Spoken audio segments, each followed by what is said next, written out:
Hello. So this is a 2DS. Obviously, you probably searched this video. And we are going to be completely taking it apart. We're going to get every single bit, every single piece, every single screw. We're going to dismantle it, and then we are going to put it back together. This is just a video to show you and teach you, if you don't know, the anatomy of the 2DS. We are going to be finding everything, and if there's any troubleshooting that I know how to solve, certain problems, I'll also be talking about that. One issue that we can solve without even opening the 2DS is problems with the touchscreen. You can also hear this be called a digitizer. So one issue is that whenever you have your 2DS on and your touchscreen doesn't exactly match up to where you press, or maybe it doesn't detect your press at all.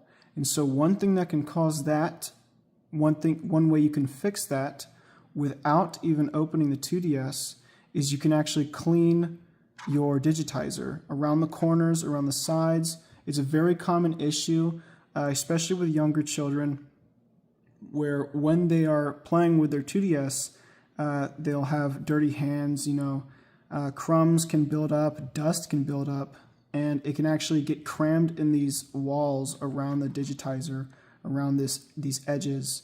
And what you can do is you can grab an old toothbrush, although I don't completely recommend that, but it is an option, is an old toothbrush. Right here I have the head of an electric toothbrush, but you can use any toothbrush, and you can actually get some isopropyl alcohol, some rubbing alcohol, isopropyl, and you can dip the head of your toothbrush in there, and you can scrub along the edges and also on the center. But most of the time when you have a digitizer problem, it's going to be on these edges. There's going to be dirt and crumbs and all sorts of ick along these edges, and you can actually scrub that out. In this video, I'm not going to be skipping anything, so if I make a mistake, you can also see my mistakes, and you will not miss anything to where you will not be lost during this video. So that's one way you can troubleshoot the digitizer not working properly, is that toothbrush with the alcohol, and you just make sure you get all the crumbs and stuff from the sides and the corners out of there. You want to make sure it's clean, and that can actually fix it. Most of the time that is the problem with the digitizer, is it just being dirty. And so we are going to start taking this apart. So I have a screwdriver right here. It looks like a Phillips head. But this is actually what is it called? This is a double zero bit, 00. And for most 2DSs, you will just have a double zero, a 00 bit. You can use a Phillips head, but I don't recommend it. You want to make sure you have the right size bit, or else you risk stripping screws. You do not want to strip screws, especially if this is your own 2DS, because you don't want to damage your own console, obviously. And so I have a double zero, and if you find a Phillips head that can fit it, you can use it, but do not use anything too big, and don't use anything too small, because those can strip the screw, or you could even strip your bit if you have a cheaper bit. And so there's two screws right here, here. I'll get it closer so you can see. There's this bit right here, and that one right there. This is the battery compartment, and this is the first part we're going to be taking off. You can sort of pry from between the cameras. If it doesn't come off, then you need to unscrew it just a bit more. I need to unscrew this right one, and that should be enough. No, not enough. Okay. There we go. So you just flip it up, take it off, And so you can see those screws are going to stay in there. And this is the only part on the entire DS where the screws will stay with their panel. And you can see there's a special washer that keeps them on there. And you have your holes for your rear cameras. And then there's the trim tabs to lock it in place. Set that aside. And so now you can see we have access to 4 more screws and the battery. The first thing we're going to do is talk about the battery. So that is your motherboard right there, but we'll talk about that later. This is your battery, and these are the connections to the motherboard. And so one common issue if your 2DS doesn't charge or anything like that is you could have corroded ends on your battery, or you could have corroded ends on the connection right there. You can see it. And so one thing you can do for that is you can do exactly what we did before, the toothbrush and isopropyl alcohol. Get some isopropyl on there, and you can freely scrub this. You don't have to worry about scratching it, damaging it.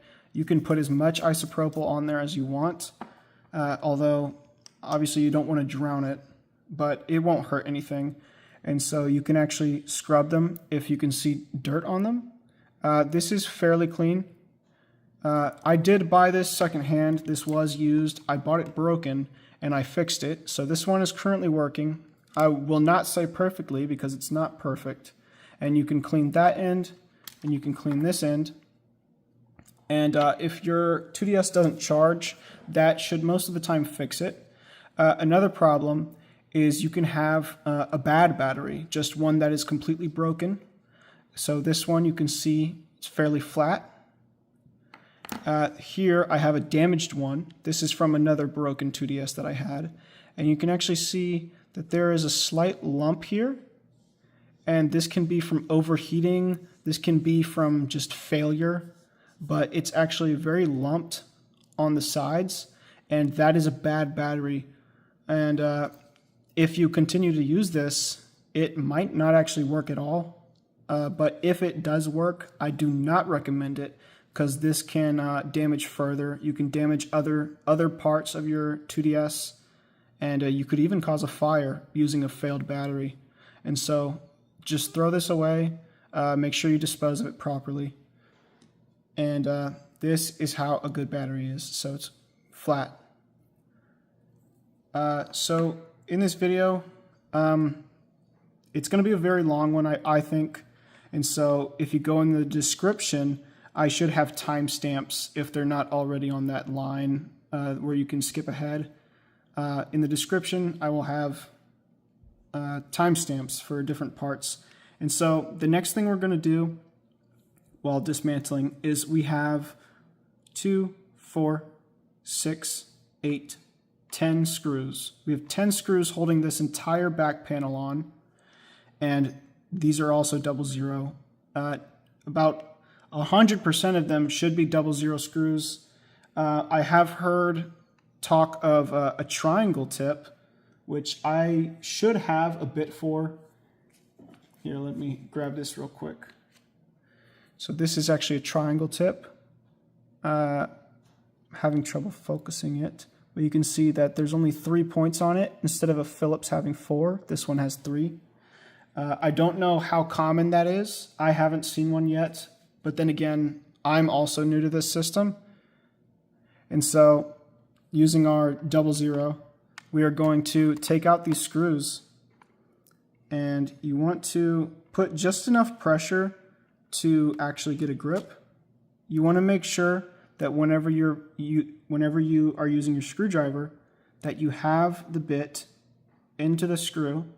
You don't want to start screwing too early or with too much force, because again, if your bit is not perfectly sized for these screws, or even if it is the right bit and you put too much force, you can strip these screws. These are pretty fragile. And so these black screws are unique. And so we are going to put those to the side. I'm going to put them off camera, but make sure you keep these all grouped up. There's 10 of them. So we are going to take out all 10. I have a magnetized bit. If you don't have a magnetized bit, you can always flip over your 2DS like this and dump them out of their slots. But magnetized bits are very convenient because it'll just grab the screw with it. So let me get the rest of these off.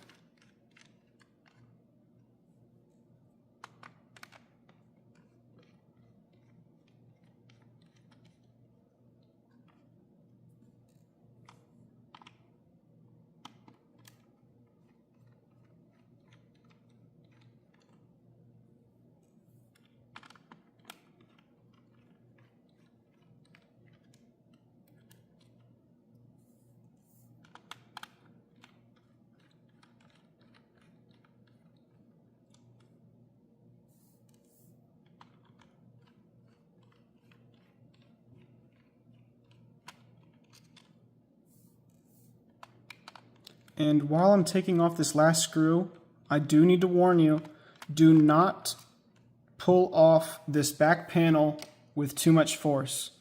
There is something attached from the motherboard to this panel, and if you pull off your panel with too much force, you can break it. So you want to be careful with this. Only lift it off a bit. You can pull it down a little.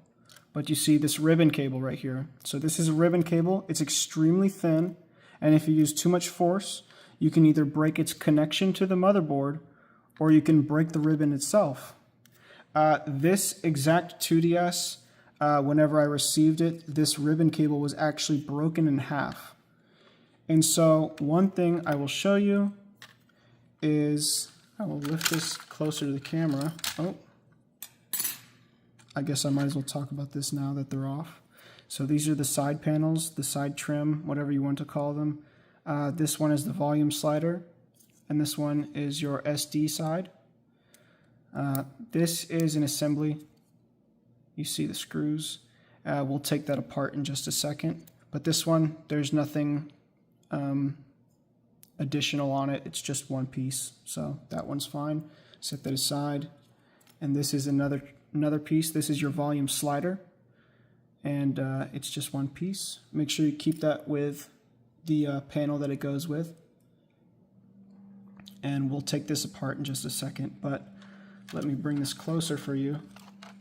And so you can see this is a ribbon cable terminal, ribbon cable connection straight to the motherboard, and you can actually see, if I zoom in, this is a very awkward thing. So you can take either the end of your tweezers, or you can take maybe a guitar pick, something thin, and you're going to want to slide it just above the ribbon cable. There's a black trim piece that it will flip up. So we're going to stick it just under it, and we're going to apply just enough strength.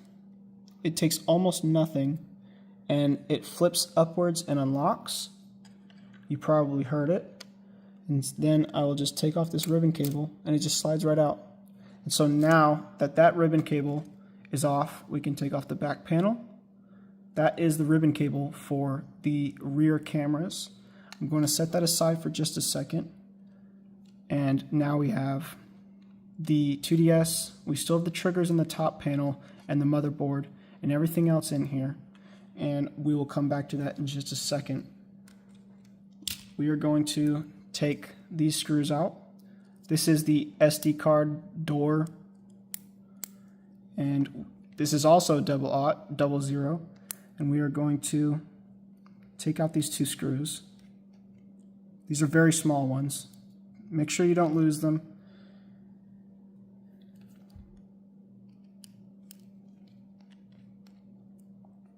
Very quick. Again, keep all of your screws paired together with the ones that go to. You don't want to get them mixed up because not all of them are the same length. They're not all the same thread. They are the same bit to take them off, but they're not all the same. And so we have this piece. I'll talk more about this whenever we're putting it back together. And then we have this piece also. This is your SD door. And so that's everything from this. It's just those two pieces, those two screws, and the trim piece itself. Pair them up, make sure you don't lose them. And so here we have the rear camera and two screws that keep your stylus's housing. So your stylus is housed in here, and we have two screws that keep that on there. And we also have two screws for our rear camera. We're going to take off the rear camera first. Again, double 0 bit. These are also extremely small screws. This one I'm extra careful of not losing because that is actually probably the smallest screw in the entire console. There's two of them. And then this will just lift right up. You can grab it from the ribbon cable, but be very careful. It's not extremely fragile like maybe a feather, but it is fragile enough, thin enough to where you can damage it if you use too much force. Here's your two cameras.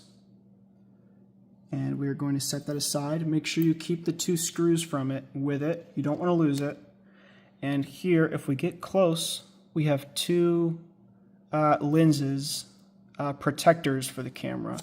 You see, it's almost plastic. And you can actually maybe take the tweezers or something small and you can actually push them. If you just push this lens, you can actually just take it off. And then you can use your tweezers and take it off. I'm not going to because I don't need to, but it's a very simple thing. It's just a piece of double-sided tape on this upper lip that keeps it on. When you take it off, the double-sided tape is for these lenses. It's not very sticky for a second use, but you can get double-sided tape that's very thin. Online, Amazon, anywhere, you can get electrical double-sided tape or just double-sided tape. For this application, I get 2 millimeter wide double-sided tape, and you can just cut a small bit off that and attach it to the back of those lenses and put them back on. You can just, if your rear camera is dirty, if it can barely see anything, very blurry, like through the software, that most likely means that your lenses are just dirty. It's very hard to damage the camera itself, so it's most likely that it's just the lens is dirty, and you can just take a microfiber cloth. These are for glasses, but it's all the same, and you can just clean it. Just make sure you get both sides. And so the next part from this back panel is this screw right here and this screw right here. These keep your stylus's housing attached to this back panel. There's only really one reason to take this off, and that's if it's damaged or if you are like doing some real deep cleaning and you just want to take it off. So even after you take off those two screws, right here is a little trim piece that's very difficult to get off, but basically you just want to push down on the red and you want to keep the black trim up. And so you want to try and slide that red trim past, and then you're going to slide it this way. And so I will attempt to do that. If I can't, then we'll just move on, but what you want to do is you want to push down on the red while also pushing that way on the end of the trim. That actually just popped out. I was not surprised. I was not expecting that, but you can see these little hooks, and it actually hooks on. I'll go into a little more depth. There's not much more to say about that, but I'll go a little bit more depth into it during reassembly. We can set that aside. And that is everything from this back panel. And all these panels, all these trim, everything can be cleaned with your toothbrush and your isopropyl alcohol. Everything can be cleaned with that. The only thing that I would say that is not safe to do that with is the actual digital screen itself. And so the next thing we're going to do is we're going to take off our triggers. You can just lift upwards. It gets snagged just a little bit, but just a little movement will fix it. Make sure you do not lose this spring. Make sure you don't lose that spring, and just set it aside. Same with this one, the spring. Set it aside. And then what we have right here is we have a screw right here and a screw on the other side also. I'll get a little closer so you can see it better. But that's what keeps this top piece on. And we are going to take those off. Now this is a very, very, very forgettable part whenever you're reassembling. You'll remember to put the panel on, but one thing I often do whenever I was first introducing myself to this console is I would often forget to put these two screws back in. And so set those aside. And so you're going to have a lot of difficulty getting this off. There's a quick pause right there. For you is probably unnoticeable, but let's get back to this. So I forget where I was. So the next thing we can do is we can move on to our joystick. Some people call it the circle pad. I call it a joystick. There may even be other names for it, but this, you probably can't recognize it from the rear, but this is your circle pad joystick. And on my system, there is actually damage to it. The two screw mounts are stripped, and I will be fixing that probably tomorrow. And I'll probably make a video for it. And so, flipping it over just now, I have this metal rod. It's not from our joystick. It's actually from down here in the corner. You can see another one right there. Sorry, I blurred it. You can see, oh, what a mess. You can see another one right here. I actually do not know what these are for, but make sure you don't lose these, obviously. I almost did just now. You have two of them, and they just go in the corners. You can keep these with one of your side panels, just to remind you of their existence. And so, back to our joystick, is we have another ribbon, much, much smaller than our camera ribbon. But right here, this one has a different way of opening, unlocking, and this one is similar, but it's just reversed. We have a tab and it opens from the back. So a very, very common problem with these joysticks is that your system will read it moving left and right, or it'll read it moving up and down, but it won't recognize it moving in the other direction. So if yours is moving left and right like mine was, your system won't see it moving up and down. And so that can be caused by a number of things. For me, what fixed it was actually right here at the terminal on the motherboard. This is less likely if you are just using it a ton and not actually dropping your console or anything like that. But what happened on this motherboard was, you see, if we get really close, ooh, let me focus it. Let me see if I can lock it. So one thing is, you see these 4 pins. Those 4 pins. And if we flip around to the other side, very difficult to see. Let me fix this. Very difficult to see. I don't think I can focus on that. Here. There we go.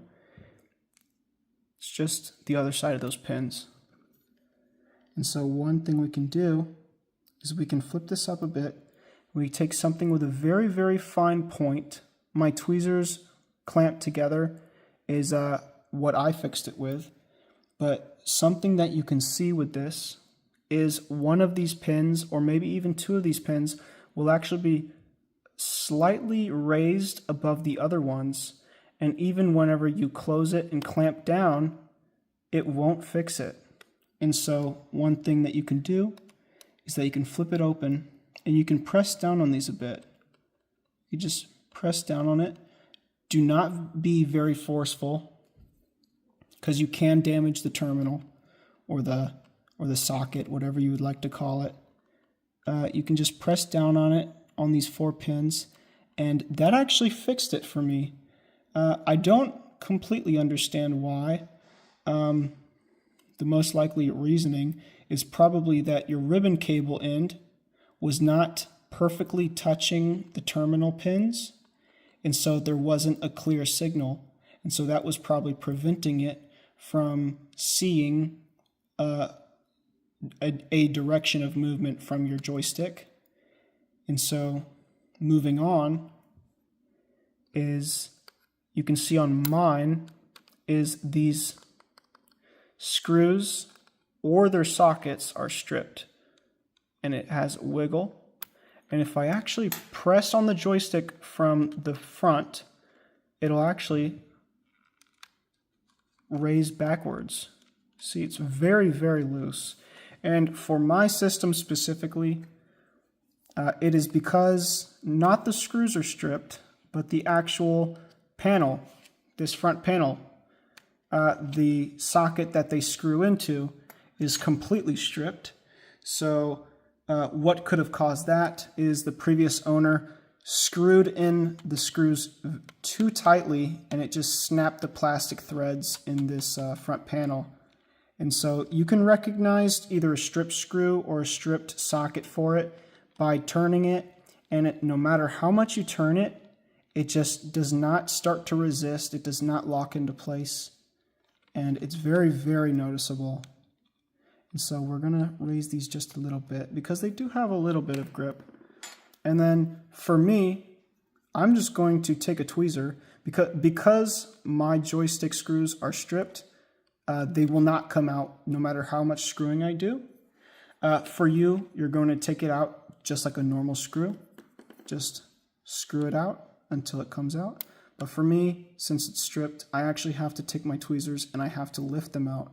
You can see there's a little bit of black on this screw. Hopefully I can focus it for you. I probably can't. There we go. So you can see some black. That is actually the plastic from my front panel.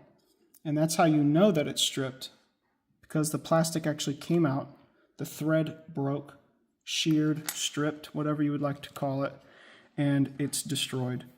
And so I'm going to be fixing that, not in this video, but maybe my next video will be me fixing that. And so the next thing you're going to do is you're going to take something that you can pry with, and you're going to go under this screw, like a socket, and you're going to go under it and you're going to pry it out, and that'll actually separate this. This is our joystick without the little button that you put your thumb on. And we're going to put that to the side like we're doing with all of our things. You want to keep everything organized so you don't lose anything. And we actually have a little piece of, I'm not sure if this is plastic or metal, but this is, I guess that you can call it a washer, like a screw washer or bolt washer. Make sure you don't lose that. And we actually have the rest of our joystick. We are going to leave that for later. We're going to take off the motherboard next. We will take that off whenever we have our motherboard off. And so the next thing we are going to do is we have about 5 more ribbon cable terminals, posts, that we need to unlock and take the ribbon cables out of. There is one other type of motherboard. It does not look similar to this one. It has basically the exact same layout, but it has a couple more things. And I actually have that one as an example, thankfully for you, just in case yours is different from mine and you've been lost this entire time. This is another motherboard that you can see. This one actually says Nintendo. I'm not super educated on this stuff, but mine doesn't say Nintendo. So what might be possible is either this is either a later generation of this exact same 2DS. Maybe it was produced much afterwards. Or maybe this is an aftermarket motherboard. It could be either one. I'm not sure. But one thing you'll notice a difference between these two motherboards is that where is it? Right here.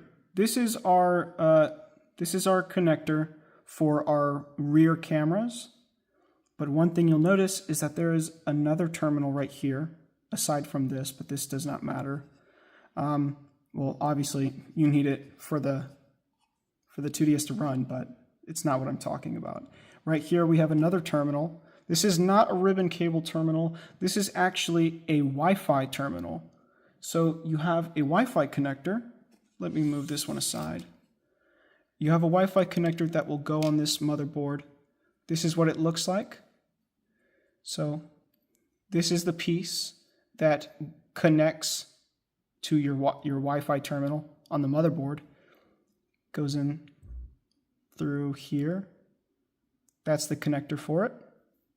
And it has a cable that goes to, I guess this is the antenna. I'm not exactly sure, but I believe this is the antenna. And so if you have this motherboard, how it's going to be on there is it's going to be snapped in place like this. And what it's going to be like here, let me grab something else. So this is behind the motherboard, but please ignore this for right now. It's going to be sitting in here like this. So this Wi-Fi antenna is going to be slotted just between your charger and your cartridge port. And our little top trim piece, which I haven't taken off of this, is going to be just over it. It's going to be just over it. So it's going to look something like that. With your top piece in there, you're going to have this in there, and you're going to take this out, and then you can actually just lift upwards on your antenna port.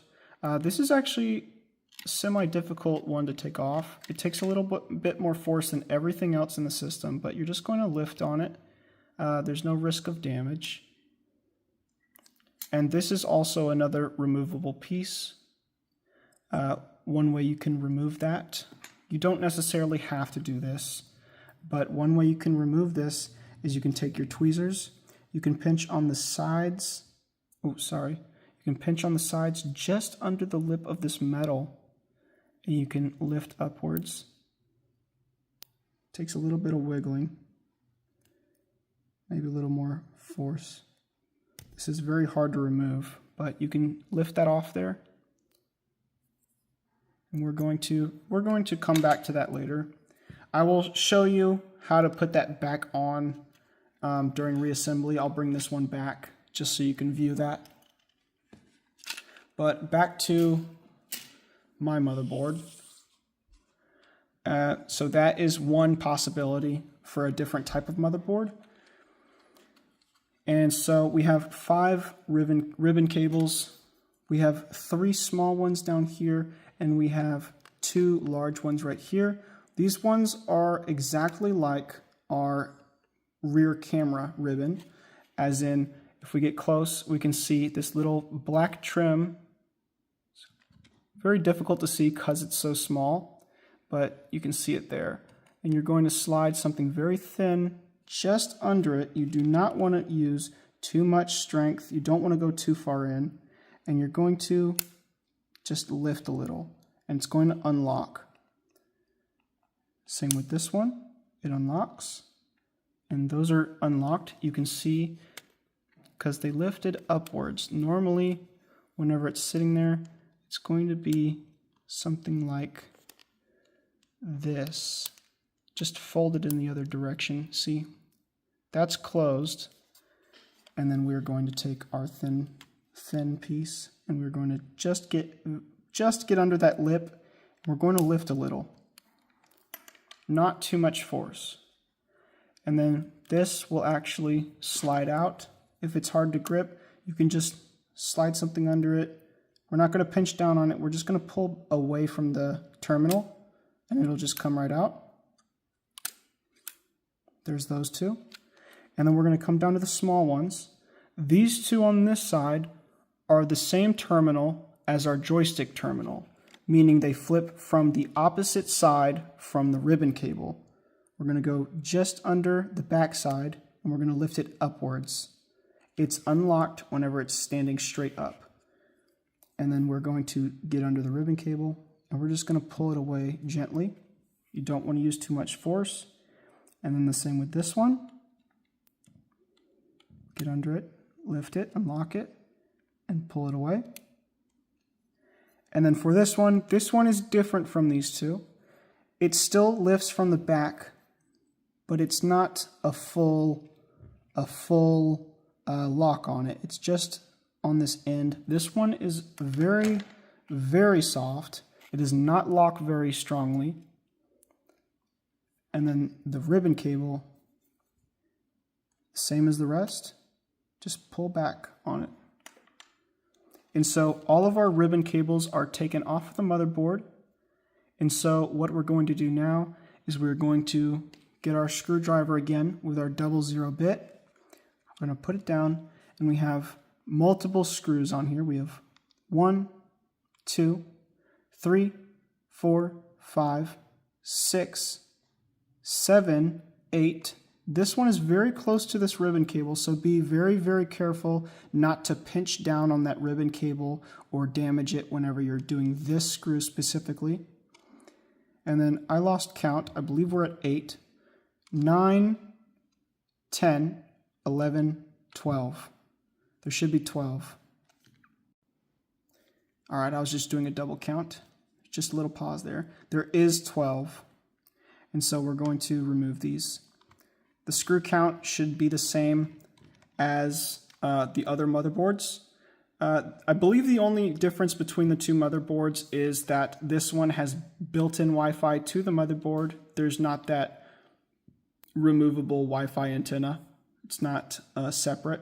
This one is just built in. I believe that's the only difference. There may be other differences. Someone may point it out if they're more knowledgeable on it than me. You can always read this stuff. And we're going to remove all 12 of these screws.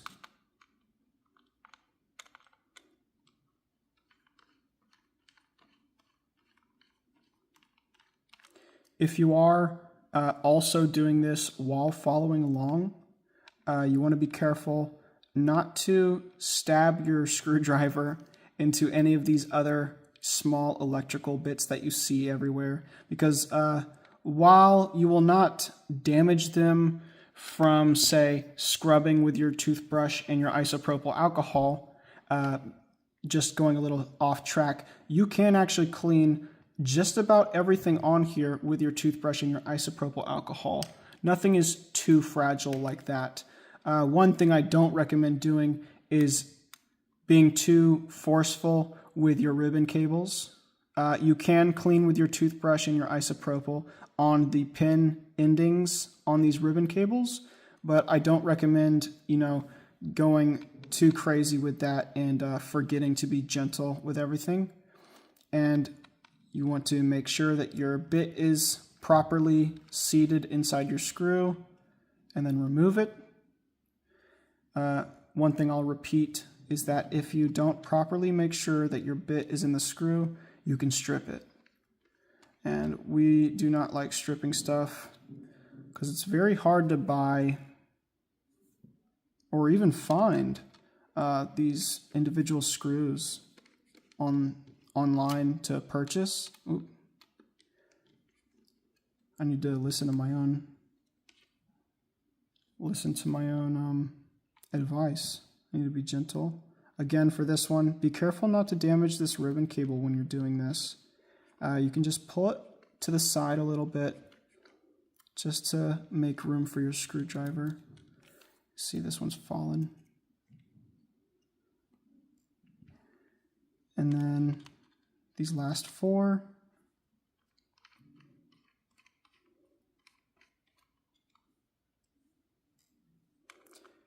And again, make sure you keep your screws sorted because they are different sizes.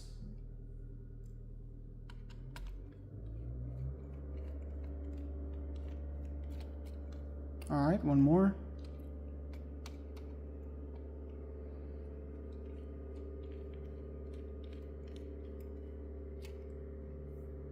All right, that's all the screws removed, and we can now lift this up. And one thing I'm going to do before I take the motherboard off is I'm going to take this top trim piece off.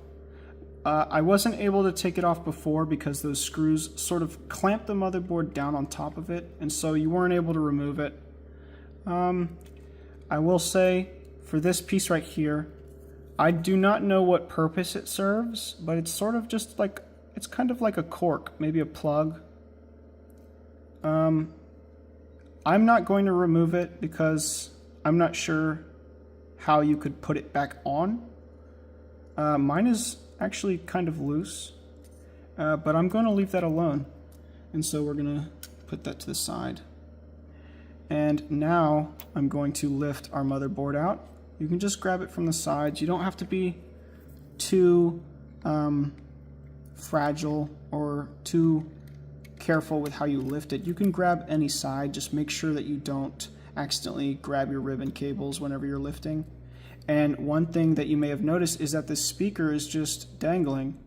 And so this is our speaker for the 2DS. It sits in this sort of socket, this well right here.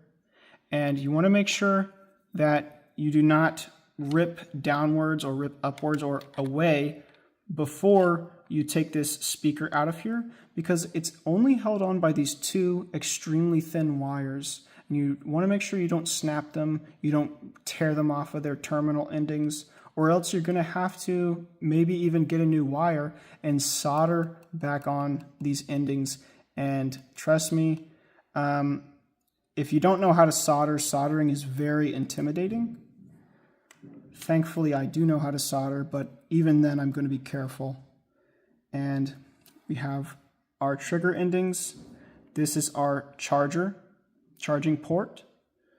And this, actually right here, is a water damage, basically sensor or water damage indicator. And what will happen is if there's water damage, it will no longer be red and white. It'll change color, or it will just solidify the color. And so you can know that your system specifically has water damage if it's not a white background with red dots. And there's also another one of those, I believe somewhere else on here. I'm not exactly sure where, but that is a water damage sensor. So you can see if your system is water damage. If your system is water damage, you may not be able to fix it. You may have to have a professional fix it, or maybe just get a new one, because water damage is very serious. And so there's not much more to say about this. This is obviously our game cartridge port. Right here we have our SD card port. And then right here we have our headphone jack port. And then we're going to flip this over very quickly. And right here and here, we actually have the rubber backing for our A, B, X, Y buttons and our start and select buttons. You want to make sure you don't lose those. They sort of stick to the motherboard, not with any adhesive, they just stick. And so you want to make sure you don't lose those. And then on this side, while we're here, there's your front camera. And then back over here, this is our sleep switch, the one that puts the system to sleep. This is our volume switch. And that is all, I believe, for basic coverage. And so we're going to set this aside so we can focus on disassembling everything else. Right here, this is when you want to be careful. If you're holding up your system like in your hand while you're disassembling it and you take that motherboard off, I have done this maybe 10 times, And every single time I have made the silly mistake of basically jerking my hand too quickly, or maybe you know, I'm not very careful when I'm doing this normally. And so all of these buttons right here, all these light sensors, they just throw themselves out of their wells and you can lose them. I spent maybe 30 minutes yesterday looking for the Wi-Fi antenna light because I thought I lost it. And I did eventually find it. I did lose it, and I did eventually find it. It's shaped like a little horse. I just think that's kind of funny. It's not relevant at all. But we're going to set all these aside. You definitely do not want to make sure you lose any of this. And then, so that there was that light right there, our Wi-Fi light right there, and right here we have another light. This is our power on and charging lights. And so then we're going to go in here, remove our A, B, X, Y buttons. And we're going to remove our start and select buttons. There is no special difference between the start and select, so you can either one can swap between the slots. I'll talk about that more whenever we're reassembling. But here's all our buttons. There is well, it's not all of our buttons, but we're going to set those aside. And then right here is another plastic cover. This one covers the power button, and you want to make sure you don't lose that. And then right here is our sleep button cover, or sleep switch cover. Sorry, I wasn't keeping it in camera. This is something that you, or not specifically you obviously, but something that I have often forgotten to put back in when reassembling. So when we're reassembling, I will definitely remind you to put that back in. Going back to our speaker terminal, speaker well, we have a little O-ring, or whatever you'd like to call it. It's just sitting in there. If you lose this, it's not the end of the world. You don't need it. It's just a little cushion for your speaker to sit on. And so we're going to make sure we don't lose that. I'm going to put it over here so I don't lose it. And then here's our D-pad analog movement. I don't know what you call this. Most people just call it a D-pad. If you have another name for it, that's pretty interesting, but this is just our D-pad. It goes right here, obviously in the D-pad shaped well. And so what we're going to do next is we are going to remove our joystick. This is something that you might be watching this video for, how to remove this. Maybe you're replacing it because it's really worn out. And so one thing you can see is that if I get the right angle, you can see there's a little flimsy plastic washer right here. And then there's also the D-pad. And so what we're going to do is we are going to take our tweezers or something very small, and we're going to push it to one side. And then in this O-ring specifically, or sorry, not O-ring, washer specifically, there's a break in it at one end of it. We're going to push down on one end, and we're going to rotate it. We're going to rotate it while pushing down on that end. And on the other side of our system, out of here, it's going to slowly spiral out, and it's going to come out. And so I'm going to attempt to do that in a way that you can see it. It's hard to do this very precisely. And so I'm going to try and make sure you can see it while I do it. I'm just going to push out, and you can see it's stuck to the other end. And I'm going to flip it over, and you can see it's coming out right here. And I'm going to grab it with my tweezer just so I don't lose it. And we're just going to rotate it. And then it'll slowly come out on this end. And it's just done it. The full washer is on this side of the panel instead of the back. And what we're going to come do next is you see this little bit that has been taken out of the back of the joystick. And we're going to slide it to one side like we did before. Oh my goodness, my washer just came out again. See, it wants to stay back there. And so that's why I often have difficulty with it. Just want to make sure that you get it out of there. And one thing you can even do is after you get it fully on this side, you can do this again. If I could grab it, it's very thin, very hard to grab. So you can, oh my goodness, this is difficult. Oh, okay, I'll do it in a second. We're gonna get this joystick out first. Is you're going to find this lip, gonna put it about here.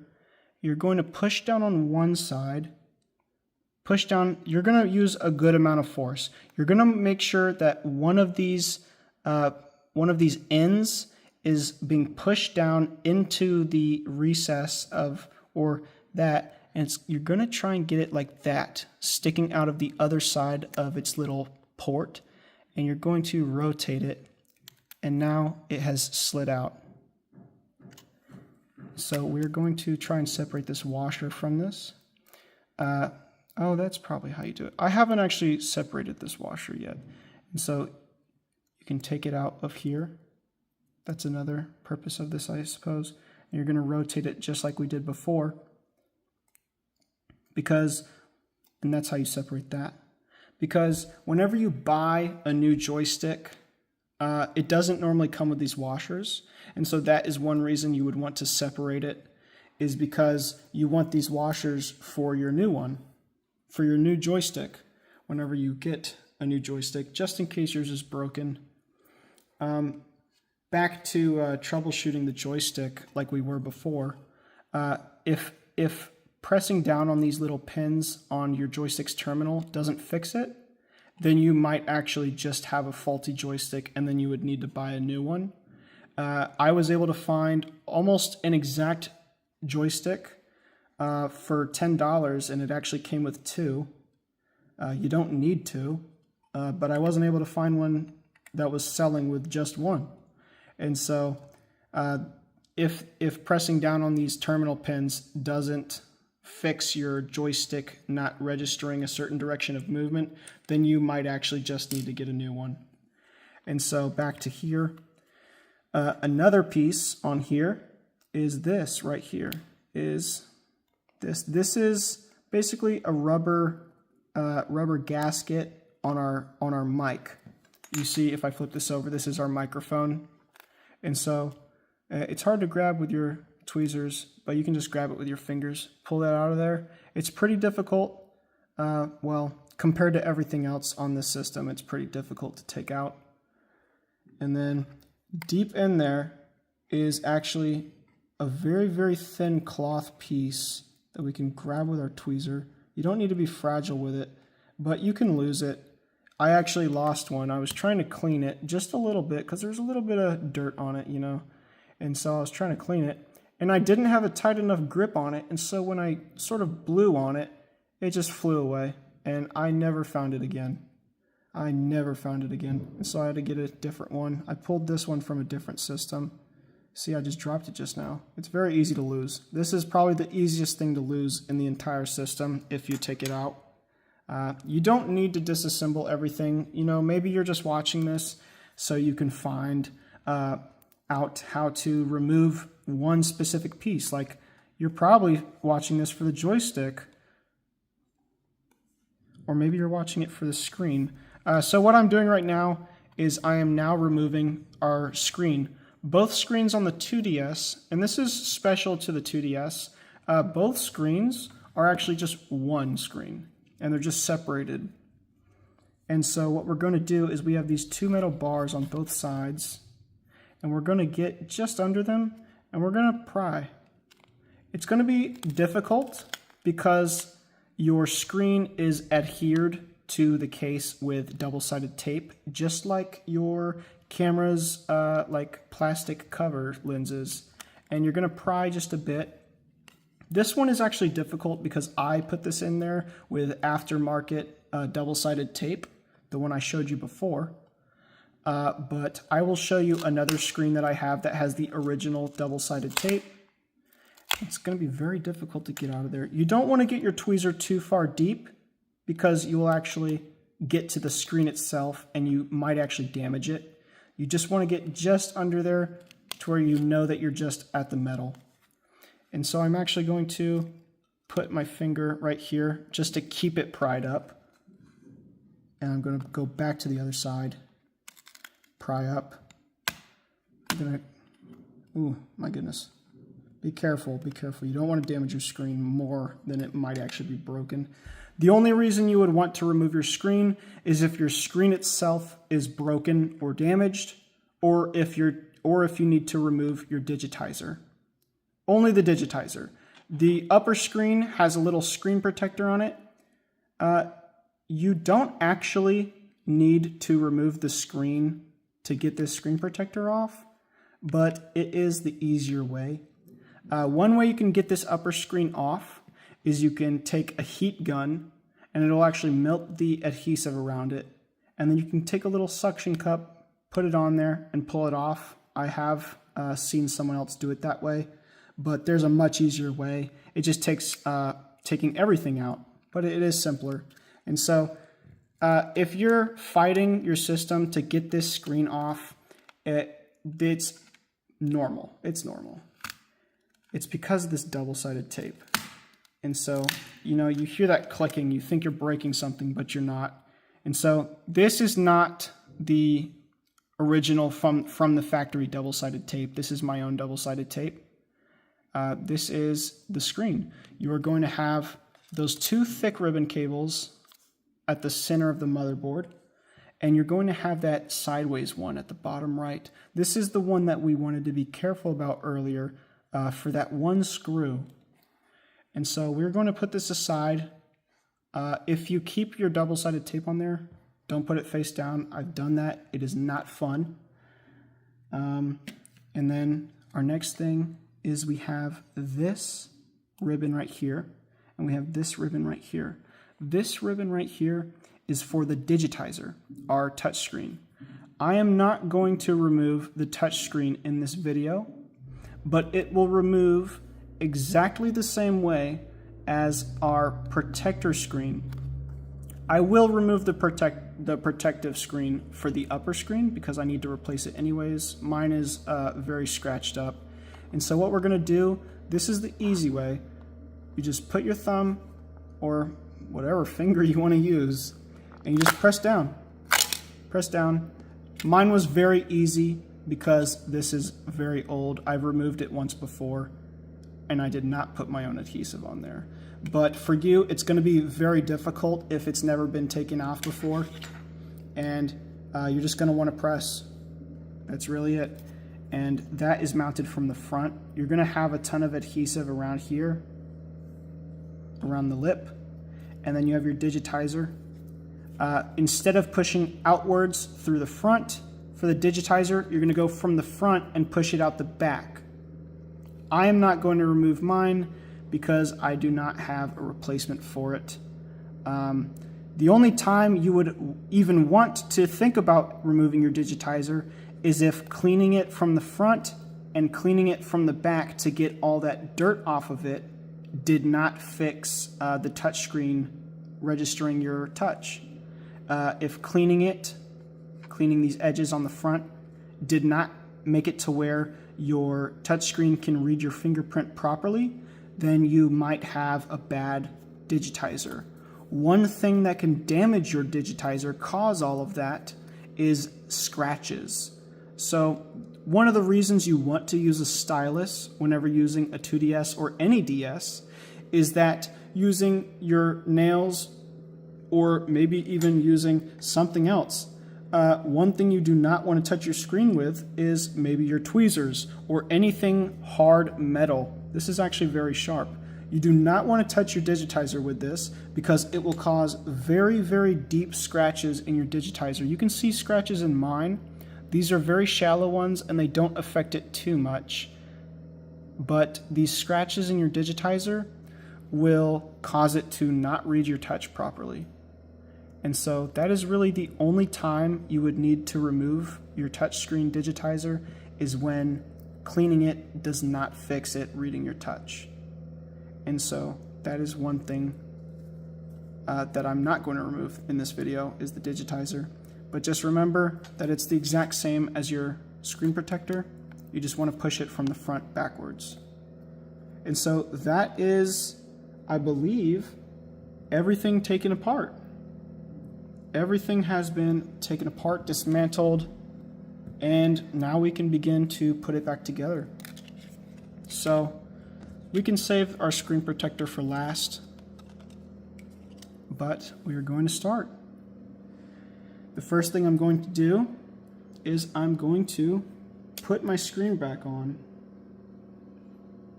Here's my screen.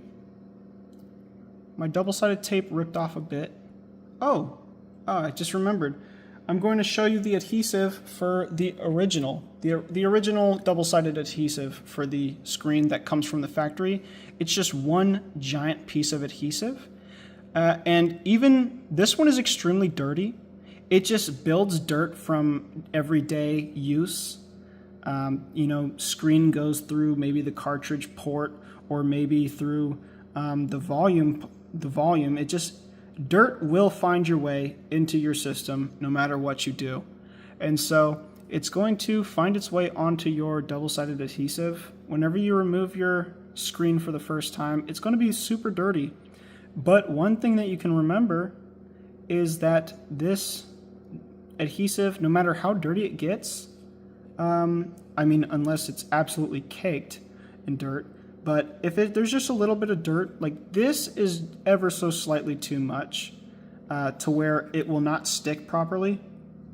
But if it's just a little bit of dirt, a little bit of fingerprints, it'll go right back on there perfectly fine. You just want to make sure that you get these ribbon cables down here out of the way. But yeah, so you just want to, before I talk about that, this ribbon cable is for your home button on this side. I do not actually know how to remove the ribbon, the home button. I don't think, you probably just need to pull it out the front and then the ribbon cable will go through with it. But I'm not going to, because I do not know how. And so that's one thing. But we're going to put our screen back on. This is our screen. This is my own double-sided tape. I bought it very cheap. It's that 2mm double-sided tape. It's a big wheel of it. I got this for about $10. It came with 2 rolls. It's very strong. You saw me struggling with the screen. And we're just going to put it back on. You make sure there's no dirt on your screen. If you have, in some videos, if you watched other videos on how to do this, you see them have a little bellow, and it'll blow the dirt off. I do not have one of those. I'm just going to take my microfiber cloth. I'm going to bunch it up to where I don't get too much surface. I don't want to get it on my double-sided tape. And I'm going to just use one finger with my microfiber cloth, and I'm just going to do little circles, make sure I get all that dirt off there. Make sure you don't get any fingerprints on there. You can get fingerprints off with your microfiber also. And we're just going to make sure there's no dirt on there. One thing you'll see on my screen, this middle metal bar is lifted off of the screen. This screen is not original from Nintendo.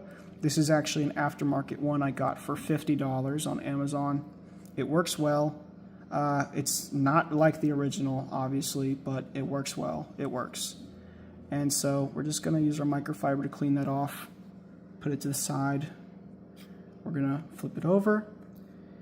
And what you want to do is you want to align it with the bottom. Make sure you don't get those 2 ribbon cables under it. Make sure they stay above. And we're going to align it with the bottom. So you want to press it against the bottom of the panel, and you're going to drop it in place. And we're going to, from the top, push downwards, and that'll make sure it stays aligned. One thing is it's very easy for it to be ever so slightly crooked whenever you completely put it together. It's barely noticeable, but when you notice it, it will get on your nerves if you care enough. And so you want to make sure it's not crooked. You want to press along the sides, along that center bar. Not too much force, but you do want to do a good amount of force just to make sure the adhesive sticks. And so we're going to flip it over, make sure that our screen is aligned. On this aftermarket piece, you can see that metal, but that's just how it is. Whenever you turn it on, you will see that it is actually aligned properly. It's just on these aftermarket ones, it's hard to, they're just weird, these aftermarket ones. And so this is actually properly aligned. It's just, it just looks funny because it's aftermarket. And so the next thing we're gonna do, before we forget anything else, because this is the most forgettable part to put back in, is your little O-ring type cushion for your speaker. We're just gonna put that back in the speaker well. Very easy to forget. I forget it plenty of times. And the second most common part to forget to put back in is our sleep switch. We're just gonna put that in its little recess right there. Those are the ones that I forget to put back in the most myself. And next we're going to take our D-pad, put it back in place. Don't forget your microphone. This is the easiest part to lose, your little cloth that goes in the microphone's well, right there. Just make sure it's in there. I'm gonna lift it so you can see that spot better. See, right there. Here's our little plug. Put it in there. Just press down. Oop. That noise you just heard, if you heard it, was my adhesive of the screen coming off. It's because I bent it in a way that doesn't happen whenever it's all put together, so you don't need to worry about that when it's put together. But make sure that's in there. The next piece I'm going to put in is actually our joystick. It's probably best to put that in first. I'm actually going to take this D-pad out. See, I almost forgot one of the most important buttons on the 2DS. And we are going to put our washer back on our joystick. Very hard to grab because it's so thin. Oh my goodness, I can't even grab it. I might need to slide it off my table. There we go. So we're going to do what we did before. We're going to find our little cut in the back side of our joystick, and we're going to find the cut in our washer, and we're actually going to thread it. Make sure one side of our washer gets on the back side of it. We're just going to rotate it until it fully goes on. I'm struggling. Just rotate it. And now it's on there. Perfect. And then we're going to do what we did before in reverse. You see our little cut in the back of the joystick. We're going to take it from the bottom, push upwards so one of them can come through. You see that? And we're going to rotate while pushing upwards on it. And so now it's in. We also can't forget about our washer, obviously. It's hard to grip from this angle, and so I'm actually going to grab it with the tweezers and rotate. If I can even do that. I should be able to just rotate it from the front.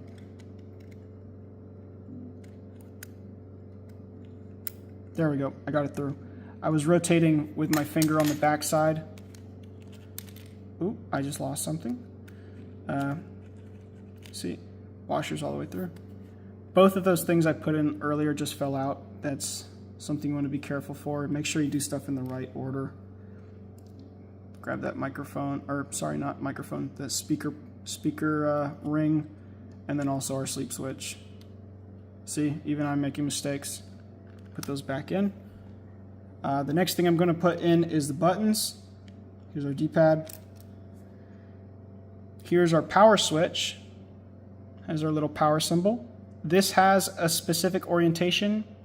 And thankfully, Nintendo made it impossible to put in wrong. They made it a certain shape to where it can only go in its slot in a specific orientation. And so, you see in our bottom right, just above our sleep switch, let me make sure it's going in there straight. There we go, all the way in there. And then we have our little rubber cover for it. This also has a specific orientation. Our little notched side is going to go in the bottom left, and it's going to go on top of here. And we are going to just push it down on there, and now it's on there. And the next thing we're going to do is our start and select. I mentioned earlier that these do not matter which slot you put them in. There's nothing on them. If you do have something on them, then obviously you have a specific way to do it. But most of them are blank, and you see that we have a flat side and a curved side. On this top right side is curved, and that's going to go, the curved side is going to go away from the other switch. And so I'm just going to grab this with my tweezer. You can do this by hand, but the flat side is going to go in between the two, and the curved side is going to go away. Make sure you drop that in. It won't go in all the way because our panel is resting on the table. And so for the bottom one, you're going to have the curved side on the bottom and the flat side on the top. That goes in the bottom. And then for our A, B, X, and Y, you see we have little notches out of the sides, and they match up to notches on these sockets, you can see. And each one has a different socket, and it is impossible to put these in the wrong socket. And, ooh, you see, if I line this up, these notches match up with this top one. And we're just going to put these in their socket. This one matches up with here. Unless I'm crazy. Am I crazy? I might be crazy. Does it not? Oh no, I was doing it backwards. There we go. See, another mistake that I made. Proof that you shouldn't take everything I say for word or for truth. Not everything I say is perfect. I'm also a beginner. I just have learned this specific system a bit. So now our buttons are in there. If you set it down, they're going to come raise up a bit. You just want to make sure you don't do that too abruptly, or else they'll just fly out and you'll lose them. So we're going to come back here. You see these covers. These were our covers that stuck to our motherboard. And to make sure we properly line them, we are just going to put them on top of their buttons. They're not going to sit flushly like our power switches cover did, but they will sit there pretty well. You're just going to make sure that you get it lined up. Another way to make sure that you do get it properly lined up is you can raise it off your table and you can set it down like that. We're going to grab our other one. This one does not have a specific orientation. You can put it on however you like. Just make sure that whenever you put it on, you get it lined up properly. And then we have another one for our D-pad. This one's smaller. It's also a darker shade. I'm not sure if it's going to be a darker shade for all 2DSs, but it is for the two that I have. Set that on there. And when we set this down, these two over here are going to raise up again, but just make sure not to touch them, and they should stay aligned properly. And the next thing we are going to put back on here is we do not want to forget our little lights. These are not the lights themselves, but it's just the plastic that the light goes through. This is how you see it. This is our power on and charging light. It goes right here beside our power switch. It's impossible to put that in a wrong orientation, so you don't have to worry. This is our, that top right light. I don't know what it's called, but that just goes right there. And then our little horse-shaped one, this is our Wi-Fi light. The horse's head, whatever you want to call it, the little stem off of it, is going to go down and outwards. And we're going to go right here, just in the corner above our A, B, X, and Y. Mine is fighting with me. There we go. Now it's down there. And you can see my A, B, X, and Y is like sort of flying off. Just ignore it. As long as it stays aligned, we are perfectly fine. And the next thing we are going to do is we are going to put our triggers back on. We took our triggers off fairly early during disassembly, but during reassembly, it's extremely hard to get these springs lined up with where they need to be if you don't put them on almost first. And so you can see up here we have basically a stem. It's like an anchor point.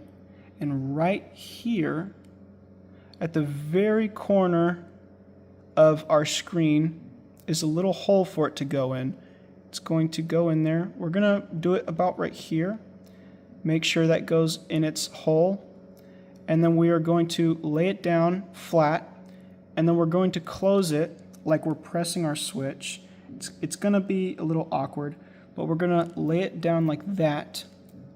And you will know you did it properly when the spring is fairly straight and it's attached to where it needs to be. One common thing that happens if you put your switches or triggers or bumpers, whatever you like to call them, on last is your spring will not align to where it needs to go. And so your trigger will not spring backwards. And so it will not be, you won't be able to press your triggers. And another thing is right here, we have a little tab right here. We need to make sure that our trigger goes on the inside of it. And what we can do is we can ever so slightly lift our trigger just enough to where the spring does not go away from where it needs to be, but just enough to where we can get that little piece on the other side of that trim tab. It needs to be on the inside or else you won't be able to press your button. And so we're going to do that with the other side. Just be careful whenever you're handling your panel from here on that you don't let your trigger fall out of place. It's very difficult to put your triggers back on and the spring be aligned with where it needs to be if you do it last. And so we're going to do what we did, just mirrored. Make sure our spring is lined up. And we're going to lift this end just enough to where we can get on the inside of this trim tab. And now that is on properly. Very nice. And make sure we didn't mess anything up while we were doing that. We are good. We can set it down. Be gentle so your buttons don't fly off. And what is next? What is next? One thing we can do next is we can get our top panel. It's going to be like this. And we are going to put this back in place. This is hard for me to explain. You have to see it yourself. But one thing is, here, let me lift this up again so you can see better, is your triggers have a little tab and it has to align with this top panel perfectly like that. It sort of locks in place. But another thing you have to be conscious of is that there's also another tab that keeps it from going down all the way. So what we can do is we can lift our trigger like that and we can sort of slide it past, but don't lift it too much because you want to keep your spring in place. We have to do that with both sides. I'm going to set it down for the second one, but I just lifted it that time so you could see. And we're going to lift our trigger outwards like this. Don't let your spring go out of place. Set down the top panel, and then we can set back down our trigger. check they're making sure. Check and make sure that they are still working. Mine are still aligned properly. And the next thing we're going to do is make sure we didn't forget anything, actually. Believe we have everything that we need right now. And we are going to grab our motherboard. And we are going to do something very specific. It's a very, very specific maneuver with it. We are going to set it down like this. And we are going to make sure that our speaker goes into its socket. If our speaker does not go into its socket, then we are not going to be able to set down our motherboard all the way, and nothing will line up. And so we're going to make sure our speaker goes in its socket. And now I can make sure that the full motherboard goes where it needs to. So our speaker lifted out a little bit, but that's okay. It's still lined up. And we're going to lift our top trim piece up here just enough to where our motherboard will actually fall down a little bit and it'll be locked in place. The reason this happens is that on the other side is our front camera for the 2DS. Make sure our trigger doesn't fall out of place. See, mine just went out of alignment, but the spring stayed in place, and that's good. And so we're going to make sure that goes back in place, and we're going to push our speaker back into its little well. There we go. Speaker's back in place, and we can set down, I've made a mistake. Our two large ribbon cables, we need to run them through. And so we're just gonna lift up the bottom. We don't want anything up top to fall out of place again. And we're gonna get our tweezers. We're gonna grab them one at a time, and we're going to lift them straight upwards. And we're just going to get them through this little slot right here. See, there's one through, you can see it. You're just gonna lift them and make sure they come through. I'm gonna set it down for a second so I can swap sides. And we are going to grab the other one, make sure we run it through. It's better to make sure you do that the first time you set it down, obviously, save you a little time. Make sure you don't forget that. Make sure that your sleep switch doesn't fall out, because I've done that before. And we're also going to make sure that our 3 small ribbon cables at the bottom also come above our motherboard. If you're having trouble setting down your motherboard properly, it's most likely because these ribbon cables are stuck under it. And this one's going to run through this little trim right here. And then we're going to lift these other 2. And now I have this able to rest now. I'm going to lift it so you can get a little closer look. Our ribbon cables are above, ribbon cables above, and that one runs through there. And then these run through that hole right there. And we're going to make sure our triggers are still good. And my ribbon cables are aligned. Check my triggers. It's very easy for your trigger springs to lose their alignment. And so the next thing we're going to do is we're going to make sure we didn't forget anything. Check all of your parts that you have set around. Make sure you didn't forget anything. I have not forgotten anything. But one thing that we're going to do first is we are going to take our screwdriver and remember that right here and right here, deep in there, you need to put your 2 screws back for it. So I have my 2 right here. So I'm going to take this, put it on my screwdriver. We're going to make sure we get it back in that top trim panel. I don't know what it's called, but this top red piece, you remember it has the screws on each side. We're going to make sure that we screw it down in place. The second you get resistance, you want to slow down. You don't want to put as much pressure on it, because you can strip out your screw or you can strip out the plastic. Either one is very bad because it's hard to find replacement screws without having to buy a broken console or a new console altogether. and then it's also a little bit of a difficult repair to fix stripped plastic. And one thing that I will mention is that it is almost impossible to find a 2DS, shell, all the plastic covers and all the buttons. It's almost impossible to find a new one without having to buy one that is still in its factory box. All the ones you will find on eBay are used and they're all scratched up. And so you want to treat your 2DS very well, because it's almost impossible to find a new shell and to make it look brand new. So you want to make sure you keep up with it. Make sure you keep it clean. And so we have those 2 screws in there. Let me get a little close so you can see it, just in case you forgot. You can always rewind, but you can see deep in there and deep in there are 2 screws. We just screwed those in place. And now that that's in there, we don't have to worry about our triggers as much because that's screwed down, but you still want to make sure that they stay aligned. And you want to make sure that our top panel, hold your motherboard down if you do this. It is flush with the front panel, so that is correct. We did that properly. Make sure our speaker is still in its well. And the next thing we are going to do is we are going to screw down our motherboard. We're going to take our screws, obviously.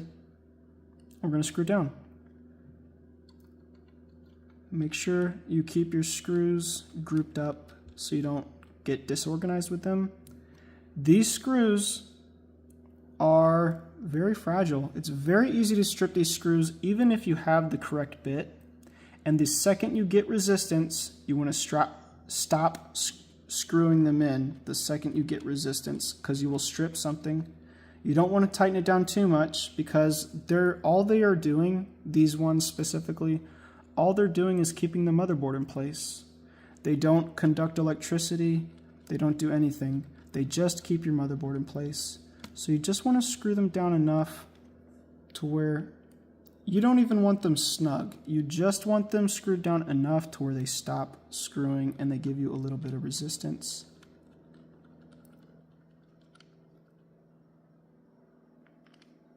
See, that one was able to keep going, but it started to give me resistance, and so I stopped.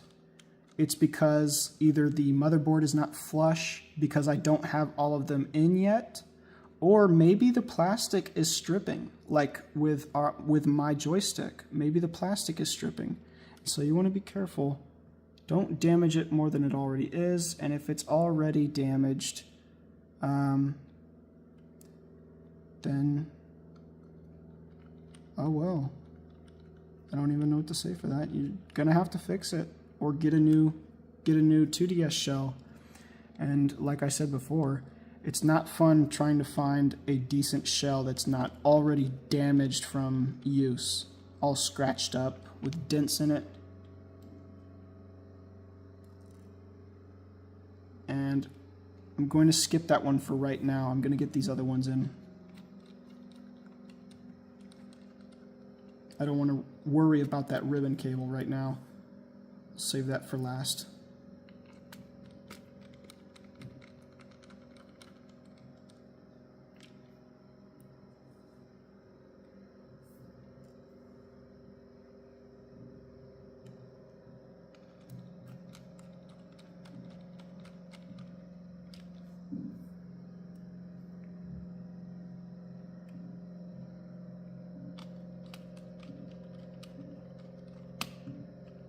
Oop, I heard a skip, but that was my fault. And here's our last screw. Make sure you keep that ribbon cable out of the way because you don't want to clamp it down, you don't want to damage it. Because that's one of the, this sideways ribbon cable is for your screen. You don't want to damage that, you don't want to break your screen. The screen is probably one of the most expensive parts to replace on the 2DS. Aside from the motherboard itself and the case. And so we are going to look and make sure all of our screws that we just put in are screwed down properly. And it looks like I am all good. Nothing is lifted too high. I'm actually going to go back for this last one that I just did. It's ever so slightly not down all the way. Not even half a turn. And so the next thing we are going to do is we are going to plug in our ribbon cables. Oh, actually, look here. My sleep switch was not aligned with the actual switch on the motherboard. I just fixed that. And that might stop the screws from going down all the way. For me, it didn't cause a problem. And so make sure you catch that early. And so the next thing we're going to do is we're going to put our ribbon cables back into their sockets. And so I'm going to hold this up so you can see better. This is very finicky. It will fight you, but you're going to fold it downwards. It's a lot easier with a tweezer. It's very difficult to do this with your bare hands. And we're going to get it just, oh my goodness. See, this is fighting me. It doesn't align ever so perfectly. There, that's a good angle. So from here on out, my audio actually cut out during recording, so I'm going to try and cover it. I was struggling here a bit, finally got it in, and then I started to mention how you want to make sure that whenever you put the ribbon cable into its socket, there's actually a small line of pins that you can actually see right now, and you want to make sure that the ribbon cable is just under that first line of pins that are visible, and then you want to press down, not too much force, and you want it to get it flush, level with the motherboard, and make sure it goes in all the way. And you can actually make sure those tabs that I'm pointing at, those actually become flush with the terminal. And so you can see it on the one that I just put in there. Those tabs are actually pressed up against the port, the terminal. And that's how you know that your ribbon cable is in all the way. If they are not pressed up fully on both sides, then that actually means that your ribbon cable is not plugged in all the way, and it'll struggle to operate. It won't work properly. And just then, I actually locked my ribbon cable by folding down the tab on top. You remember earlier in the video, I mentioned how to lock and unlock those. And right then, I made sure my ribbon cable was flush, and then I shut it.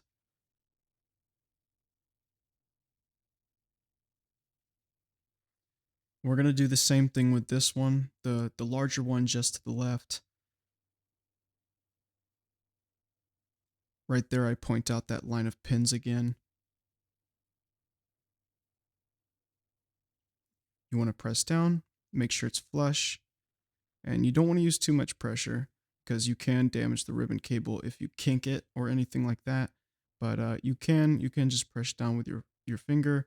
And for those larger ribbon cable locks, I like to use my finger because using the tweezers or anything small like that, you struggle to press it down properly, and you can lose your grip and you can actually scratch something. And then I move on down here to these bottom three.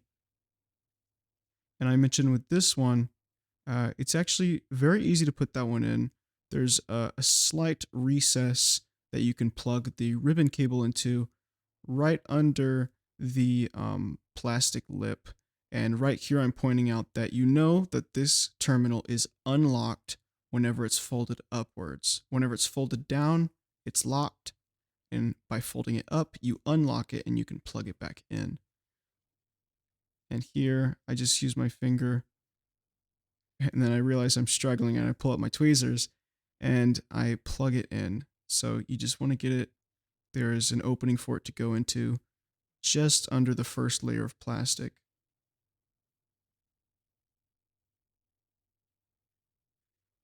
And then this is the same as the last ribbon cables. You want to make sure that those two tabs are flush against the plastic terminal.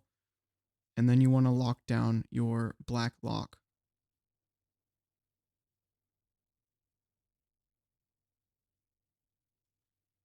I don't know why I was talking for so long here.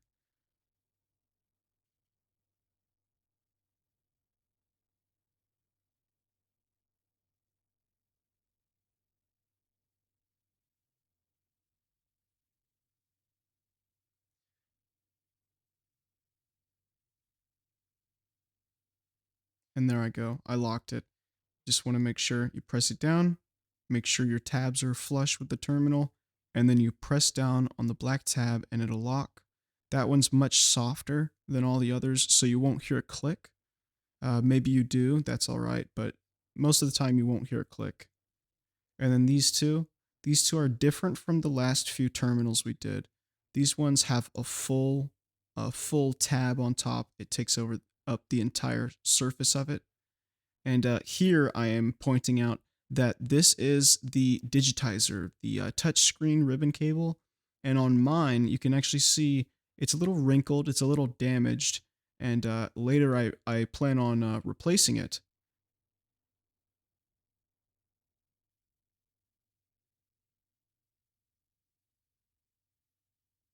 And so I'm just looking at it. You can tell a ribbon cable's damaged by looking at those black lines. On one side, it's a black line. On the other side, you can actually see the metal itself.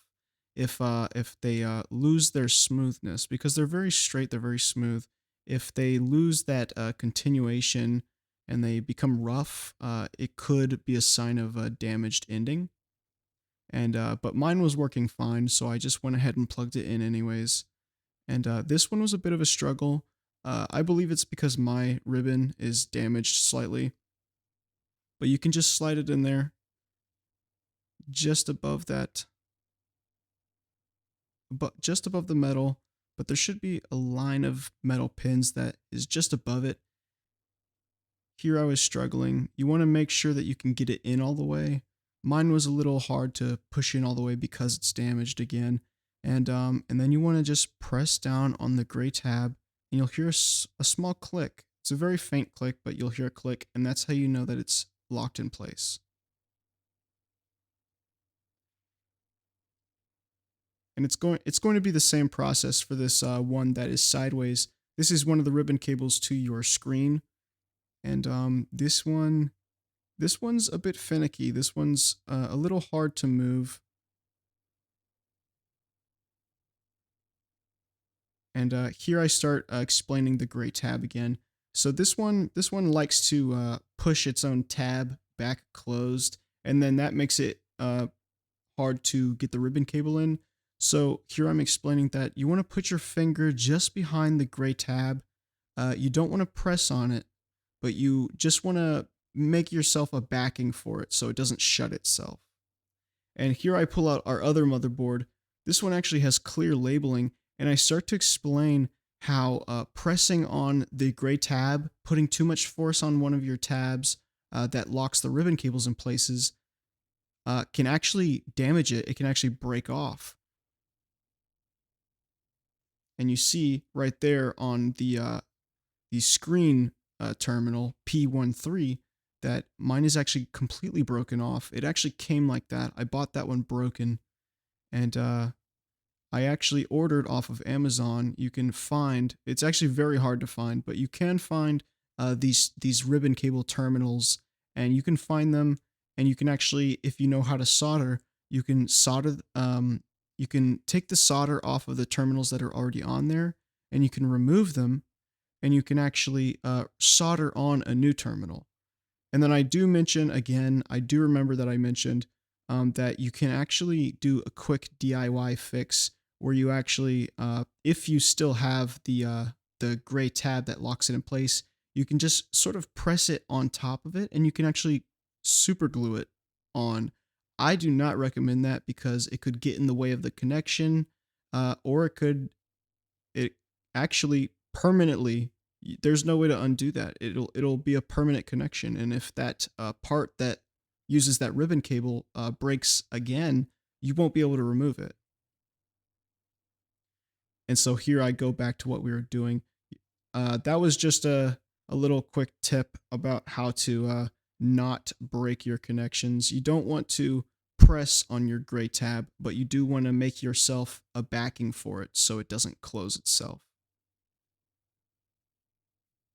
There, I struggled a bit, but I did get it in. And you want to remember, just like all the other ribbon cables, to make sure it is pushed in all the way. This one doesn't have tabs that go outwards that you can clearly see, but you'll be able to recognize when it doesn't go in anymore, and then you can close that gray tab until you hear the click.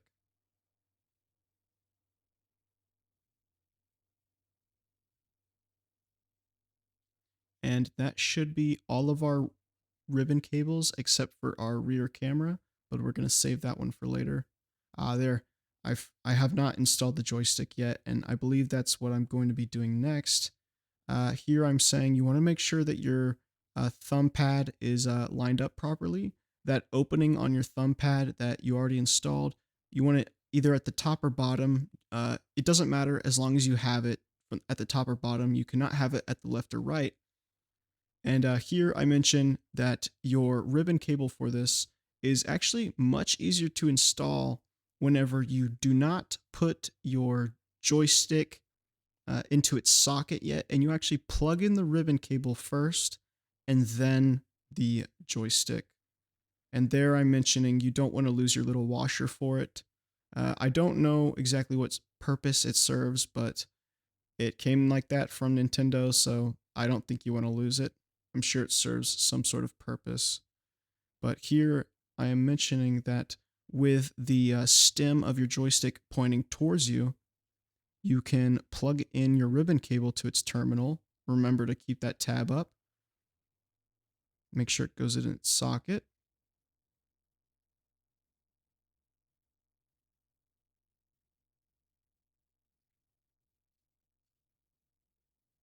Right here I'm struggling because my tab closed slightly. And I set it back down just so I can do it with both hands.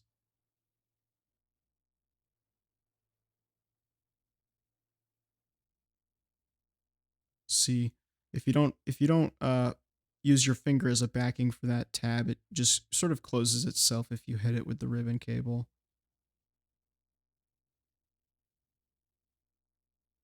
And there I managed to get it plugged in, I believe.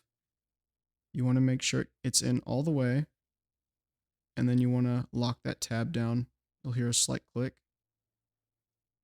And then here, instead of folding the ribbon cable and sort of smashing it down and possibly kinking it and damaging it, I just sort of fold it over. So we want to make sure our thumb pad is lined up, and then we just sort of fold it over. You don't want to press down on it.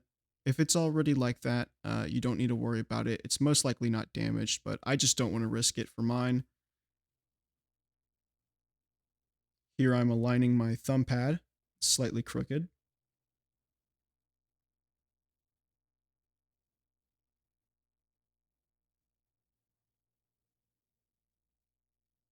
I mentioned that you want that notch in the thumb pad to either be up or down.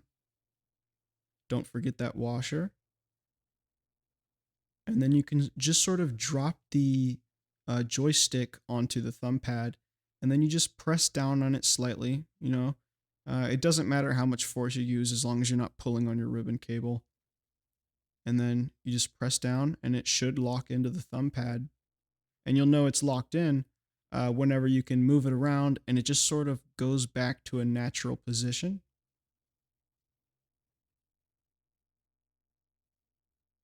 And I show on the other side, you know that it's plugged in.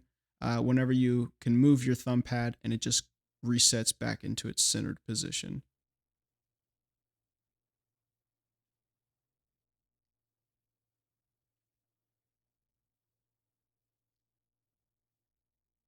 And I will remind you that my thumb pad is damaged. Whenever I fasten the screws down, I actually can't fasten them because the screw socket that I put the screws in is actually stripped. You can see right there that there's a plastic thread stuck between the thread on my screws, which is a sure sign that your plastic is stripped. And then I just put those down. For you, you don't want to do it too tightly because you don't want to strip it like mine is.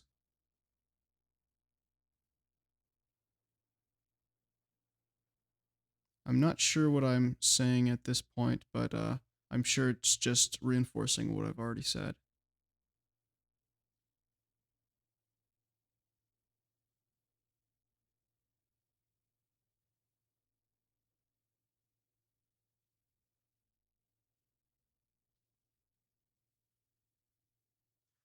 I believe at this point I was just talking about what I just said. So everything I was just saying earlier, I just said a little later than I just did. And here I begin the next part. These are I'm going to call them the trim bars. These are those little rods that you put in the bottom right and bottom left. I'm sure I'll show that in a second. Here, yeah, I raise it up and then I show you that little socket it goes into, and you just want to push it down. There's no risk of damaging anything. Just push it down into its place. And there's going to be one on the other side. There's two of those. I do not know exactly what purpose it serves. I believe it's just to make sure that your back panel and front panel align properly. I believe that's what it's for. There I'm putting in the second one.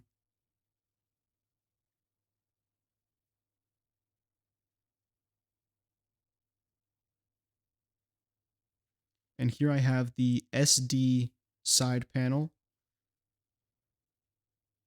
You can see your SD slot, your SD port there on the motherboard. And we're going to reassemble our side panel that we took apart earlier. Here we have the door. So you want to make sure that you get it in the right orientation.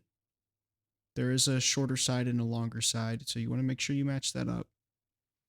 And then here, I don't align it perfectly, but I do show that there's those little divots in the side panel that you can lock those little rods into. And so what you want to do is you want to raise it so you can like drop it in, and then you can fold it, because there's those two little pegs that sort of stick out that keep it from moving too far. And so you want to drop it in, and then you can fold it. And then we get our second piece for this side panel. This is just to lock our door into place, make sure it doesn't fall off. And it's actually, this one is very clear how to put on. You just drop it on top of its sort of pegs, and then we can get our two screws. These are extremely small screws. You want to make sure you don't drop them, you don't lose them. And they are the second smallest ones. I believe the smallest screws in the system are for the rear cameras, but you don't need to do these too tightly whenever you screw them down.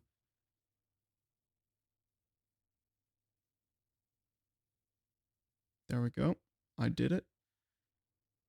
I'm just double checking, making sure it's secure, but not too tight. Again.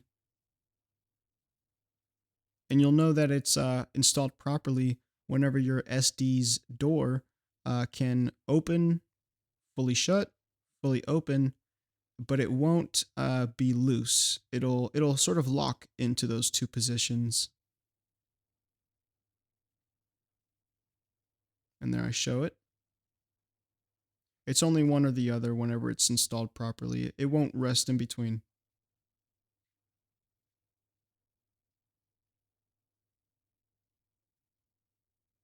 And that is our other side panel. That's for the opposite side. And that side has our volume slider.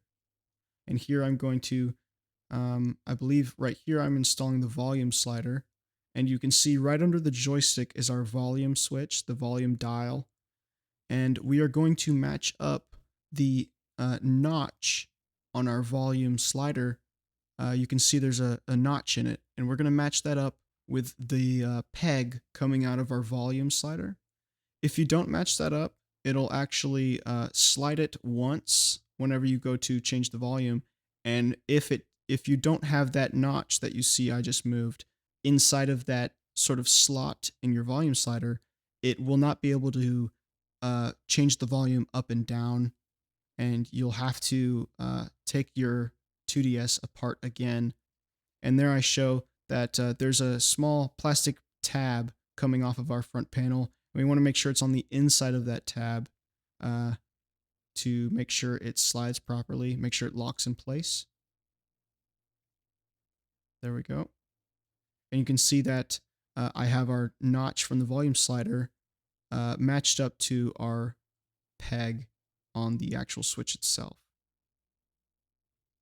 There I'm checking our triggers again, our bumpers.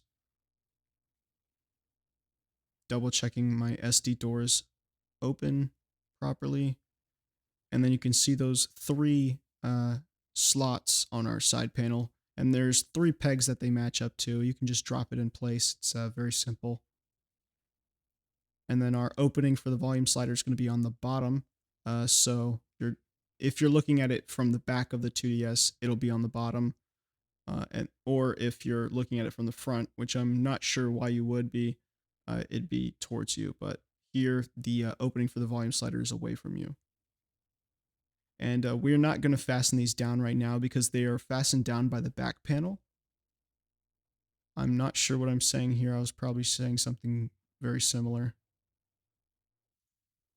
Here I pull out our other motherboard. This one does not have built-in Wi-Fi. And here in the video, I am just, I pull out this quick light. You remember our horse-shaped LED, that is our Wi-Fi signal. And we can, I'm using this one as a demonstration. I put it down and then I'm going to pull out our Wi-Fi connection. There.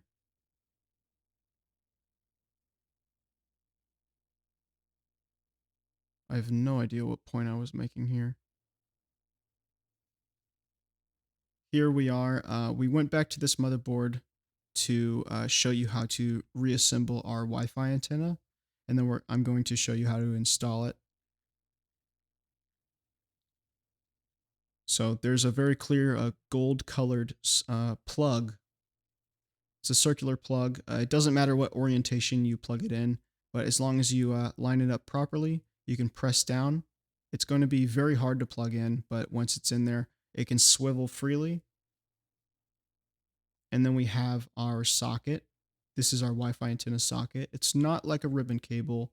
It's more of like that circular socket we just plugged in, but it's rectangular. You can't swivel it. You can't orient it. It only has one orientation, and it's going to be right beside our rear camera ribbon cable socket. It's going to be right there if you have it. If you don't have that socket, then you most likely have built-in Wi-Fi to the motherboard. And then we're going to make sure we align that properly. And then we're going to press down and you'll hear a small click. If you don't hear it, you'll probably feel it. There I am trying to align it properly. Believe I have it down properly. And then I set down the motherboard right here. And then I show you exactly where to plug in that other board that's attached to it, the Wi-Fi antenna. And on the top, between your charging port and your cartridge port, there is that small plastic tab. And you're just going to slide it in just like so.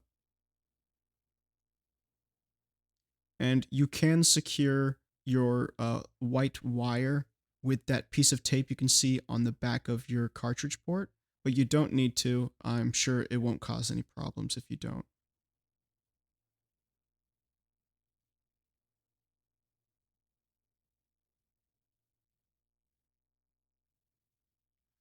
And we are back to our original board.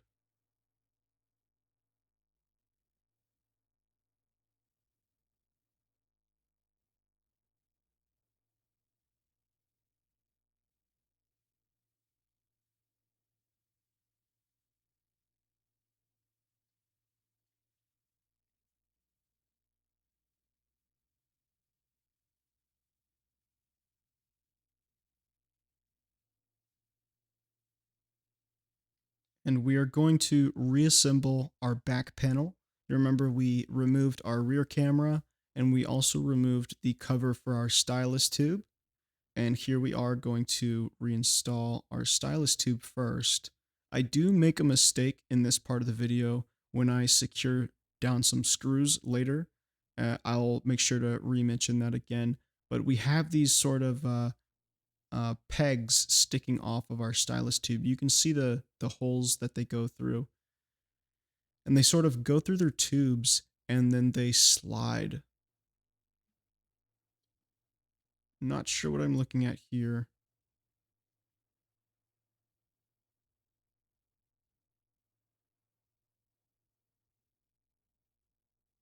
I know. I was mentioning that the only real purpose that you would want to remove your stylus cover is when you're deep cleaning the plastic case. So it can get dirty in there. If your stylus is dirty, it'll make the inside of its tube dirty. And so the only time you would really want to remove your stylus cover is if it's damaged or if you're trying to clean. And I mentioned that all the plastic on your system, all the plastic you can clean with your toothbrush and your rubbing alcohol, isopropyl. And I align it, and then you push to the side and you'll hear a click.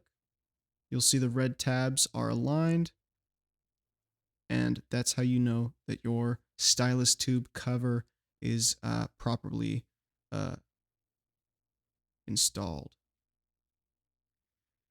And now we're moving on. In this video, I did not remove the covers for our cameras, but if you did, this is when you would put that double-sided tape on that little tab that sticks away from the camera, and you would actually reinstall those. They're just secured on by some super thin double-sided tape. I showed it earlier in the video. And you're going to make sure always be fragile with your ribbon cables. We're going to make sure we get our rear cameras in its slot. I struggled a bit, but there I got it. These are the smallest screws in the 2DS, I believe.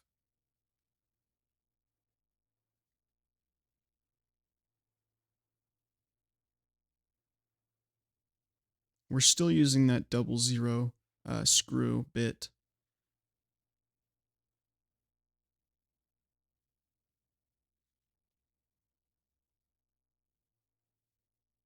I believe here I'm just mentioning that you want to be careful with your ribbon cable.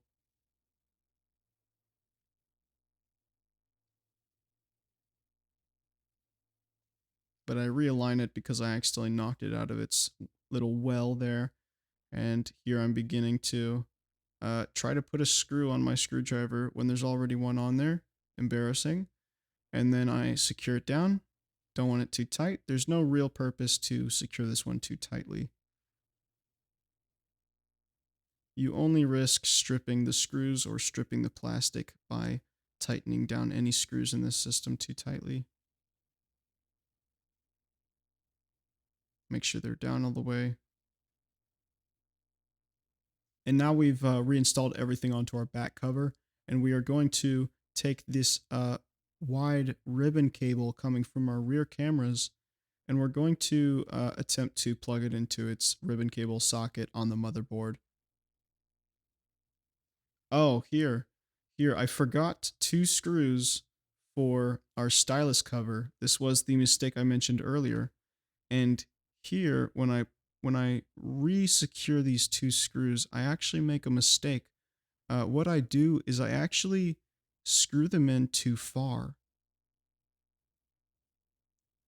So when I install these screws in those 2 endings I just showed in the video, I actually, what my belief is that the previous owner must have mismatched all the screws, because whenever I disassemble all my electronics, I make sure I keep everything organized. I make sure I have the correct screws and I know where they came from. And when I reinstall these 2 screws, I make sure they're flush. But what happened was these screws are actually too long for the stylus cover, and they actually start to almost puncture through the other side, and you'll see it later in the video when I realize. Here, I'm sort of struggling with it. I didn't listen to my own advice. Whenever you start to get resistance, you want to stop.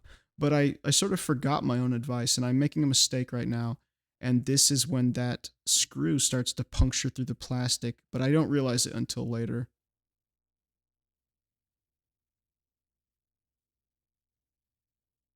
A disaster in the making. You just watched it. And that's when I realize, you see that white plastic in our red, that is not normal. That's because I secured the screw too far deep. And the reason I believe this happened is because these are not the right screws.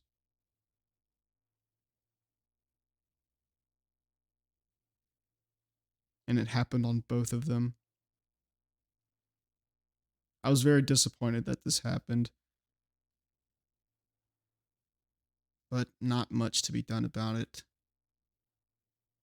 The only way to fix that type of damage is to sand it down or to get a new piece. And here I'm showing you how to reinstall the ribbon cable for our rear view camera. So most of the time that this ribbon cable will already be folded, and so you want to make sure that you plug it in properly with the right orientation.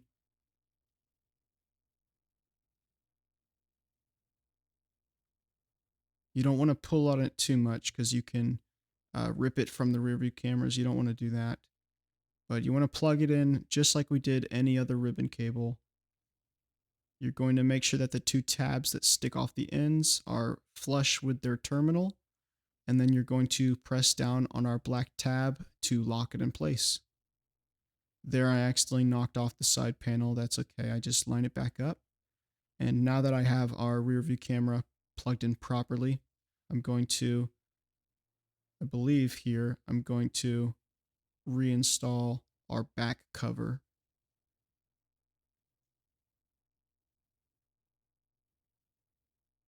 Not sure what I'm looking at here. I believe I was disappointed about those screws coming through the stylus cover. I made sure our bumpers still work. And now we're grabbing our black screws. These black screws are difficult to mismatch because they're a different color than the rest. Most of the rest are a silver or a slight gold tint. So those ones are easy to mismatch, mix up if you don't organize your screws and parts properly. But here we are, we're going to reinstall our 10 black screws into our back cover. And here I do have on this system, I do have a couple of these black screws that are actually starting to strip the plastic. I suppose the last owner did not treat this console very well, and he always screwed down his screws too tightly whenever he was messing with it. But most of these screws and their plastic sockets are stripped.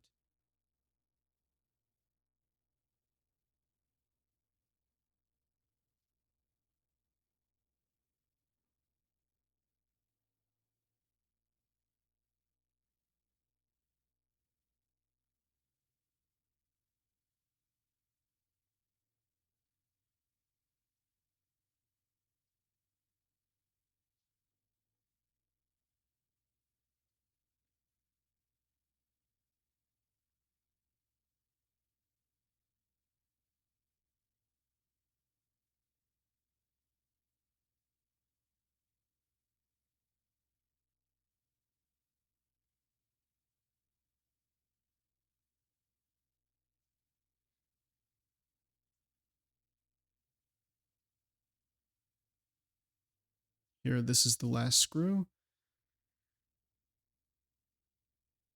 And when this screws down, our back cover is completely fastened. And then I do a once over on the rest of them, make sure they're all down properly.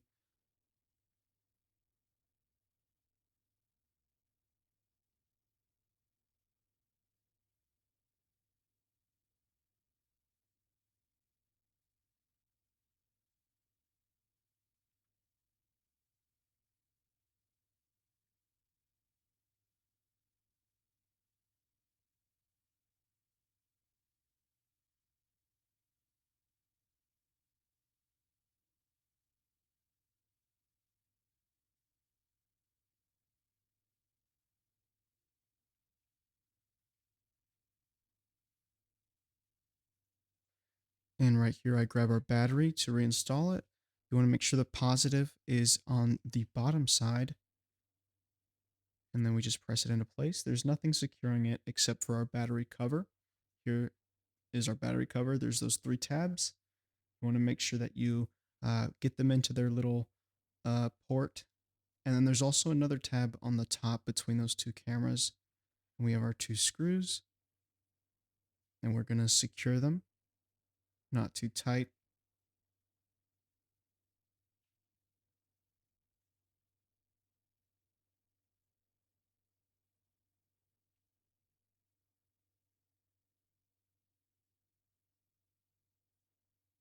And that is everything except for our top screen protector installed.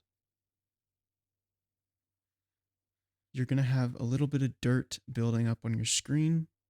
You want to grab your microfiber cloth and you want to make sure you get all that dust, all those fingerprints off of it one last time before you seal it up.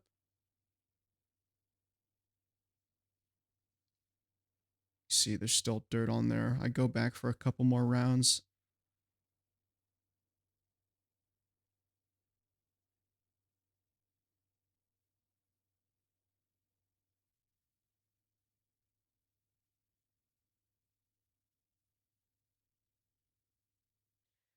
And that was good enough for this demonstration. And that is not a good screen protector. This is the screen protector that came with it, but I plan on replacing this one later, and so I'm just reinstalling this one for demonstration. You simply drop it into place with the adhesive on the back, and you just press it down, and that's all for that. And after that, we have everything installed. Our triggers work, our buttons press, and they rebound back into position. Our joystick is operating properly. It zeroes back into the center.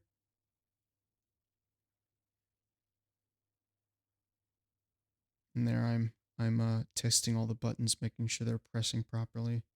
And then I'm actually going to turn it on. I'm going to turn on the system and make sure everything's working properly.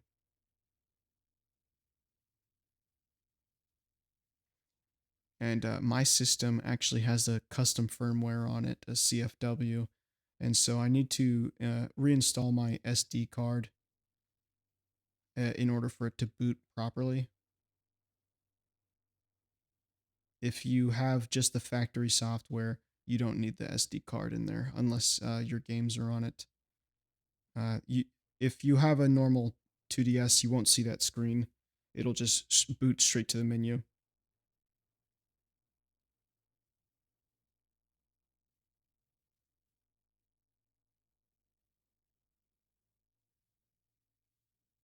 And here I test our volume. I slide it up and down. And if your volume does not go up and down consistently with each slide of the volume, that means that your volume tab that we installed earlier with our side tab is not properly aligned with the volume switch on the motherboard. And here I'm going to go to settings and I'm going to do a touchscreen test. And to make sure our touchscreen is sensing our touch properly. And here I make a slight mistake. It's not a real mistake, but it was just a misunderstanding of my own actions. And here we're doing a calibration. So wherever you touch is where the DS is going to recognize as the digitizer, the touch sensor being aligned with that position on the screen. So this is basically teaching the system how your two screens are aligned to calibrate it. And so here, when I press down, it actually struggles to sense me touching this one. And that's because I didn't calibrate it properly. And so I realize that I can't touch it, and I'm going to do another calibration.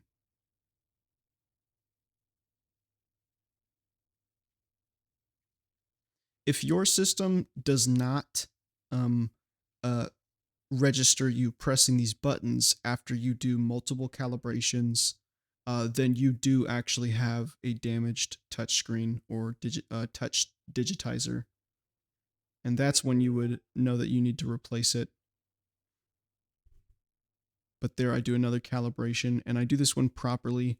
And so after this calibration, it does actually work properly, and our touchscreen is installed.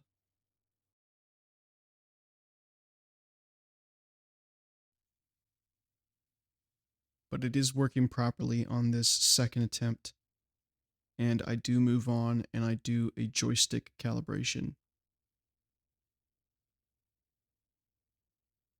whenever you're testing the install of your joystick, the system calls it the circle pad. I like to go to the default settings and do a recalibration because it lets you visibly see the movement. And so you can see here, it struggles to get to that right pad. And I didn't even notice it in the video, but it didn't go fully to the right. And I believe on my system, that's because my joystick mount is stripped. And so it has a bit of wiggle room in there so it doesn't move properly. But it's as good as it's going to get until I do fix that problem. But if yours does not reach all 4 positions and turn all those 4 arrows green, then it's most likely damaged. Here I'm booting up a game because we are going to test our 2 bumpers. There, I boot up the wrong game. I haven't actually booted that one up yet. It would take me a while, so we switch to the game I have played. And this does actually take a minute. But if you just want to skip this part of the video, I do boot up that game and I do test my bumpers, and my bumpers do work properly. If your bumpers do not work inside of a game, or if they read once and they don't rebound back into their neutral position, then your most likely issue is those springs not being aligned how they're supposed to be. And if your springs in your system are in their correct position, then it's most likely the bumper switch itself, which requires soldering to replace.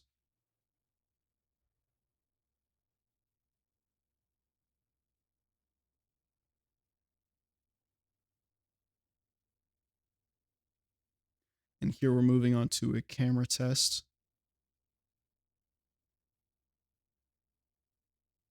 I've never actually booted up the camera before now in the video.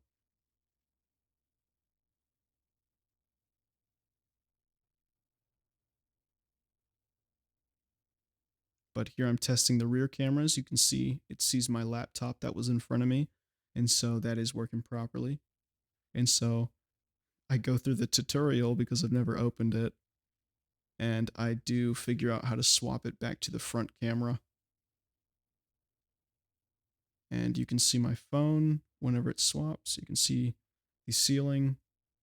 And you know that it's working properly.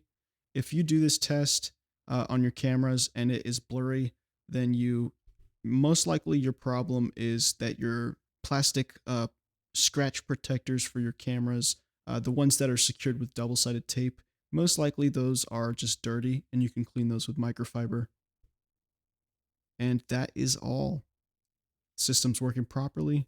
I will most likely do another disassembly and reassembly video for the DSi and possibly also the 3DS, and I'll also probably release another video where we fix those stripped sockets that I mentioned earlier. And if you have any other questions about troubleshooting or anything like that, go to the comments, see if anyone else asked, or comment yourself.